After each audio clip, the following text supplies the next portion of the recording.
الشیطان اللعین الرجیم بسم اللہ الرحمن الرحیم الحمدللہ رب العالمین والصلاة والسلام علی سید الانبیاء والمرسلین خاتم لما سبق والفاتح لمن غلق المعلن الحق بالحق ابو القاسم محمد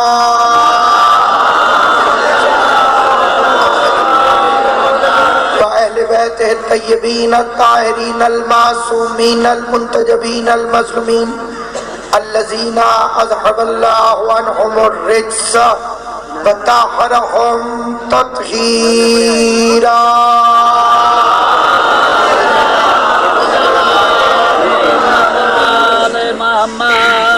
ولعنت اللہ علی اعدائهم وغاصب حقوقهم ومنکر فضائلهم ومصائبهم وولایتهم وعظمتهم وحرمتهم مجمعین اما بعد قال سبحانہ وتعالی فی کتابہ المبین بسم اللہ الرحمن الرحیم الذی خلق الموت والحیات لیبلوکم ایکم احسن عملا صلوات بلند آواز سے محمد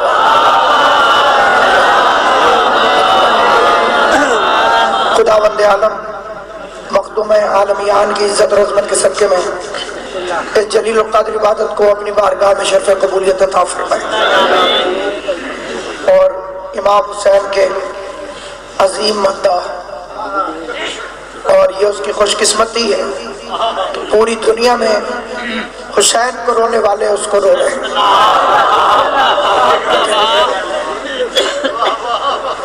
تو یقیناً پہلا فکر عرض کرنا چاہتا ہوں جہاں جو امام حسین کے ذاکر کو مردہ سمجھے اس سے بڑا جاہل کائنات میں کوئی نہیں۔ موت علی کے دشمنوں کے لیے ہے، علی والوں کے لیے نہیں ہے۔ آل محمد آپ کو سلامت جناب سید کونین آپ کو سلامت جہاں جہاں تک میری آواز جا رہی ہے، یہ قانون قدرت ہے کہ جو بھی اس دنیا میں آیا اس سے بالآخر دنیا سے جانا۔ میر انیس کے 4 مصرے پڑھتا ہوں، وہ فرماتے ہیں عالم میں تھے جو فیض کے دریا وہ کہاں ہیں، عالم میں تھے جو فیض کے دریا وہ کہاں ہیں، ہم سب سے تھے جو عرفہ و اعلیٰ وہ کہاں ہیں، پیدا ہوئی جن کے لیے دنیا وہ کہاں ہے، جو زندہ ہے وہ موت کی تکلیف سہے گا، جب احمد مرسل نہ رہے کون رہے۔ سامعین کرام یہ پہلے ایک حدیث سے آغاز کرتا ہوں۔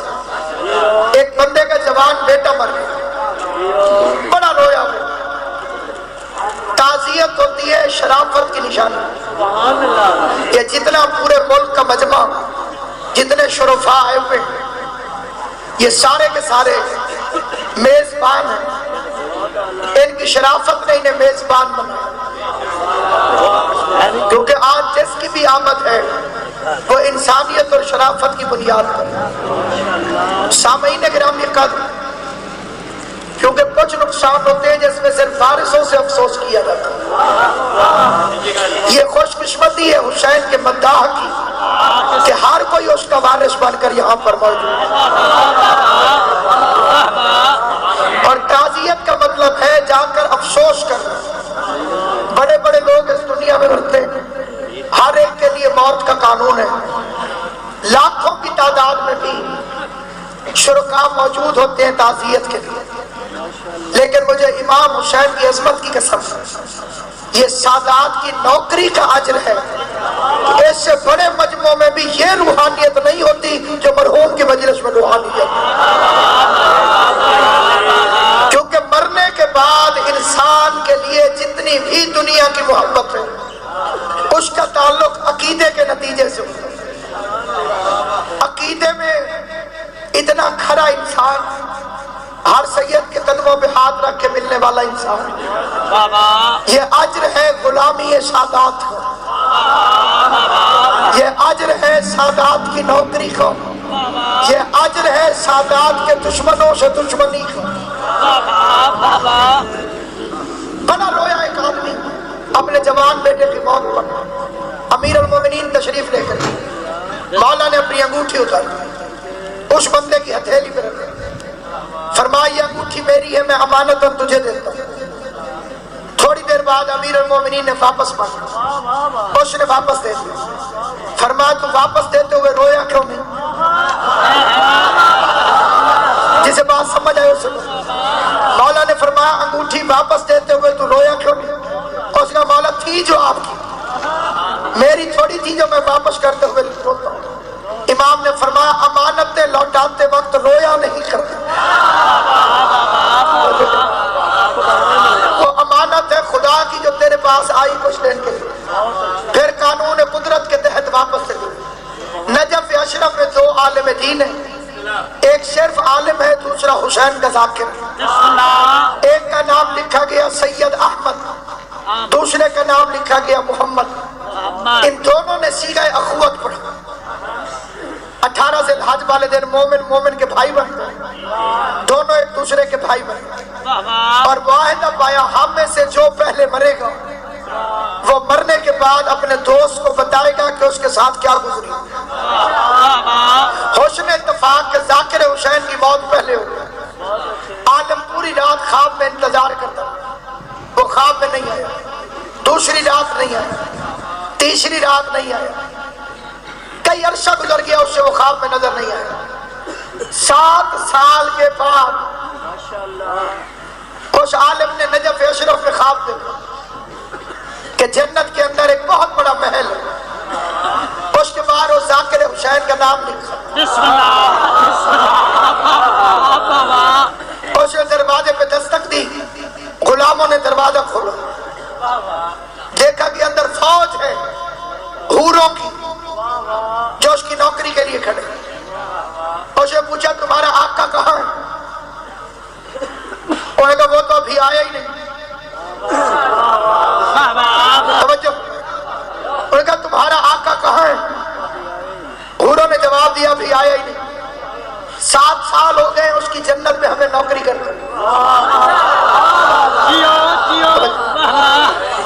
7 سال ہو گئے ہمیں ابھی اس کی نوکری کرتے، اس مقام پہ ہم اس کی نوکری کر رہے ہیں اور اس کا انتظار کر رہے ہیں۔ جب مالک آ جائے گا تو براہ راست اس کی خدمت میں ہم مصروف ہو جائیں گے۔ عالم دین قبلہ کہتے ہیں میں نے حیران ہو کے پوچھا کہ اسے انتقال کیے ہوئے تو 7 سال ہو ابھی تک آیا کیوں؟ ایک حور ہنس کے کہہ دیا تجھے نہیں پتا وہ حسین کے ذاکر تھا۔ عالم جواب دے کے کہتے بالکل پتا تھا، لیکن مرنے کے بعد مومن چلا جاتا ہے جنت میں، 7 سال ہو گئے ابھی آیا کیوں نہیں؟ حور جواب دیتی ہے اس دن سے آج تک جناب زہرا کی جنت میں ان کا مہمان ہے، جس کی زبان سے ذکر حسین کا ایک لفظ بھی نکلے بسم اللہ اسے اپنی جنت میں بھیجنے سے پہلے زہرا اپنی جنت میں مہمان ہے۔ میں آل محمد کی قسم کھا کے کہتا ہوں بندے مر جاتے ہیں اگر عقیدہ نہ ہو، بندے زندہ رہتے ہیں اگر عقیدہ موجود ہے۔ یہ ولایت علی کو بیان کرنے کا اجر ہے اور سیدوں کے قدموں پہ ہاتھ رکھنے کا اجر ہے کہ ہر وہ گھر جس میں حسین والے رہتے ہیں اس ہر گھر میں اس مرنے والے کے لیے دنیا روئی ہے، اور جب تک حسین کے رونے والے رہیں گے اس ذاکر حسین کو کبھی نہیں بھولیں گے۔ میں ممبر حسین پر آل محمد کی قسم کھا کے کہتا ہوں صرف وہی مرتا ہے جس کا عقیدہ مرا ہوا ہو، صرف وہی لاوارث ہوتا ہے جس کا سادات کی عظمت پہ یقین نہ ہو، جس کا عظمت سادات پر یقین ہو، اور جو بہن اور بھائی کا ذاکر ہو، جو غریب کا ذکر کرنے والا ہو۔ میں پرسہ دیتا ہوں اس گھر کو اور دعا کرتا ہوں کہ مولا سید سجاد کے صبر میں سے انہیں خیرات عطا کرے۔ میں پرسہ دیتا ہوں قبلہ ملک مختار صاحب کو، اور میں پرسہ دیتا ہوں قبلہ مخدوم نزاکت حسین شاہ صاحب کو، جن کا روحانی فرزند جن کے مشن کو، سادات کے مشن کو ہر منبر پر بابا کے دوحل میں خوف و خطر بیان کرنے والا، سادات کی نوکری میں شیر کی گرج کے ساتھ عظمت سادات کو بیان کرنے والا، میں پرسہ دیتا ہوں ساری شیعہ قوم کو۔ اس کہت الرجال کے زمانے میں جب حق بیان کرنے والے تھوڑے، جب باطل کا ساتھ دینے والے زیادہ، جب دنیا کے نام و نمود پہ مرنے والے زیادہ، جب لوگوں کی خواہشات کا خیال رکھنے والے زیادہ، میں پوری قوم کو پرسہ دیتا ہوں وہ جا کر چلا گیا جو زہرا کی خوشنودی کو مد نظر رکھتا ہوں، وہ جا کر چلا گیا جو خوشنودی زہرا کے لیے جناب زہرا کی بیٹیوں کی عظمت کو بیان کرتا۔ عزاداران امام مظلوم، اور یہ کمال ہے مذہب شیعہ کہ ہمارے گھر جوان میت بھی ہو تو ہم حسین کو روتے ہیں، ہمارے گھر 1000 جنازہ بھی ہو تو ہم حسین کو روتے ہیں، کیونکہ ہر آنسو فضول ہے، صرف کوئی آنسو کام کا ہے جو حسین کے لیے۔ امام رضا نے فرمایا اے ابن شبیب، اگر تیرا کبھی رونے کو جی چاہے تو میرے غریب دادا حسین کو رویا۔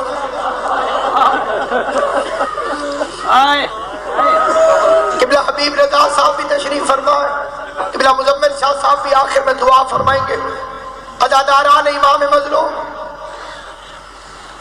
اپنا پرایا چل گیا، شیعہ سنی چل گیا، ہائے ہائے ہو گئی پورے ملک میں، غیرت مندوں کے آنسو نکل رہے، شریف تھاڑے مار مار کے رونے لگے، اتنا مجمع کٹھا ہوا صبح سے لے کے اب تک، بڑی دور دور سے دنیا کٹھی،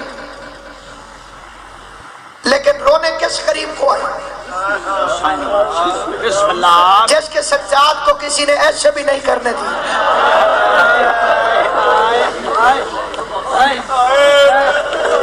ایسے وہ کرے جس کے ہاتھ کھلے ہوئے، جس کے یتیم کے ہاتھوں میں ہاتھ کڑی ہو، وہ باپ کے لیے ہاتھ اٹھائے تو کیسے ہو؟ پوری دنیا میں ہمدردی کا سب سے چھوٹا لفظ ہے کیا ہوا، یہ سب سے چھوٹا لفظ ہے ہمدردی کا، کیا ہوا، کی ہوئے۔ کوئی بھی زبان ہو بابا حبیب شریف، ہمسایہ بھی آدھی رات کو شور سنے تو پوچھنے آ جاتا ہے کیا ہوا، سڑک میں بندہ کھڑے ہو کے رونا شروع کر دے، گزرتے ہوئے بھی کوئی پوچھ لیتا ہے کیا ہوا، حسین اس غریب کا نام۔ میر انیس فرماتے ہیں آخری وقت میں حسین فرما رہے عباس مر گئے، علی اکبر جدا ہوا۔ 250 سال پرانا شعر ہے میر انیس کا، اور وہ بندہ کوئی نہیں ہوگا جس کے کلیجے سے ہائے نہ لکھ لے۔ حسین حکیم صاحب خود اکیلے تنہا کھڑے ہیں آخری وقت، اور میرا مولا فرماتا ہے عباس مر گئے، علی اکبر جدا ہوا، ہم سے کسی نے یہ بھی نہ پوچھا کہ کیا ہو۔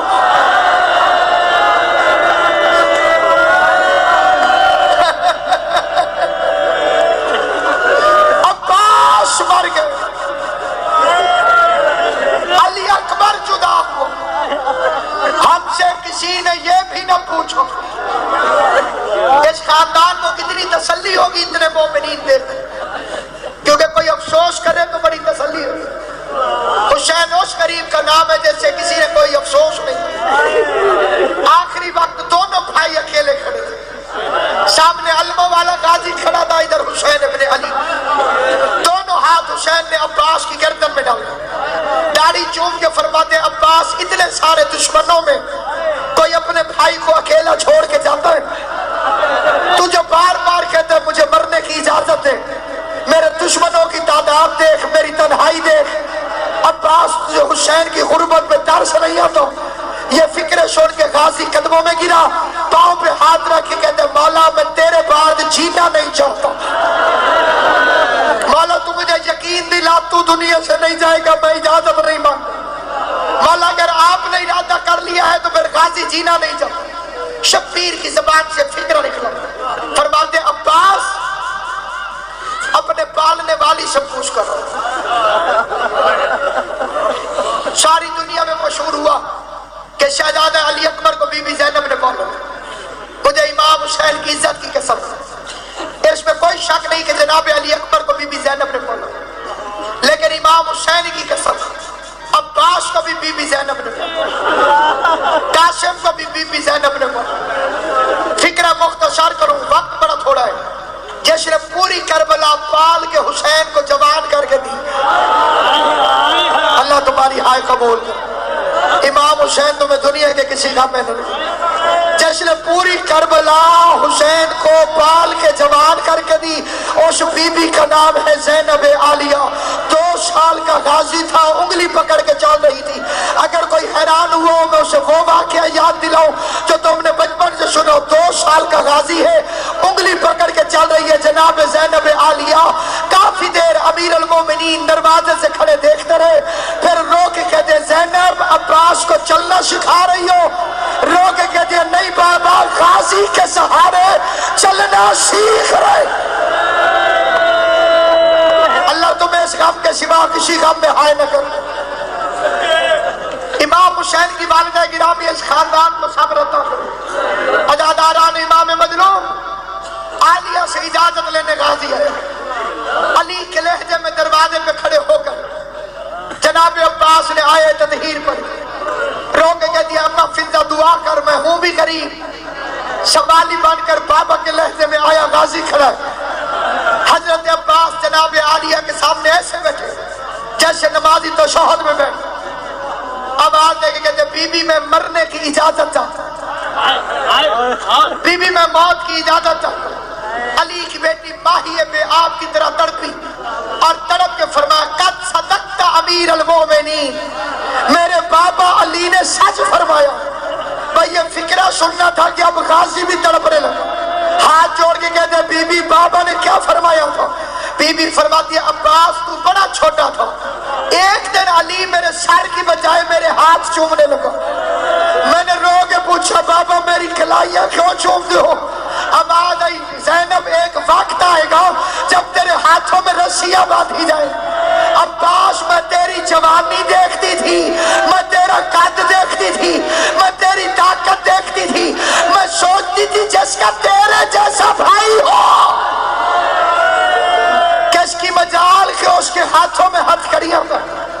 لیکن عباس آج جب تم جا رہے ہو مجھے یقین آ گیا، مجھے یقین آ گیا کہ میرے ہاتھوں میں ہتھ کڑیاں ہیں۔